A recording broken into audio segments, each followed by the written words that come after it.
छोटे से गांव में एक मटन वाला रहता था। इसका नाम अब्द अर रहमान था, लेकिन लोग इसे लालची मटन वाला कहते थे। वो रोज़ाना अपनी दुकान पर मटन बेचता था और इसका मटन लोगों को बहुत पसंद आता था। लेकिन लालची मटन वाला की एक बुरी आदत थी। वो अपनी दुकान पर आने वाले लोगों से ज़रूरत से ज़्यादा पैसा लेता था। वो मटन की कीमत बहुत ज़्यादा रखता था और लोगों को इसका पता भी नहीं चलता था। एक दिन गांव के एक बड़े सौदागर हाजी साहिब लालची मटन वाला की दुकान पर आया। हाजी साहिब ने मटन खरीदने की दरखास्त की, लेकिन लालची मटन वाला ने उनसे ज़्यादा पैसा मांगा। मैं अपने गांव के लोगों को बता दूंगा कि तुम ज़्यादा पैसा लेते हो।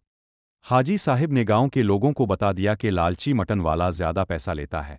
गांव के लोगों ने लालची मटन वाला का बाइकाट कर दिया और कोई भी इसकी दुकान पर जाने लगा। लालची मटन वाला को अपनी गलती का एहसास हुआ। इसने अपनी कीमत कम कर दी और लोगों से मुआफ़ी मांगी, लेकिन लोगों ने इसे मुआफ़ नहीं किया। आखिरकार लालची मटन वाला की दुकान बंद हो गई।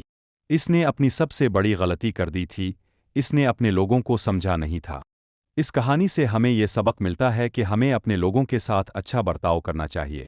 अगर हम ज़रूरत से ज़्यादा पैसा लेते हैं तो लोग हमसे दूर हो जाएंगे।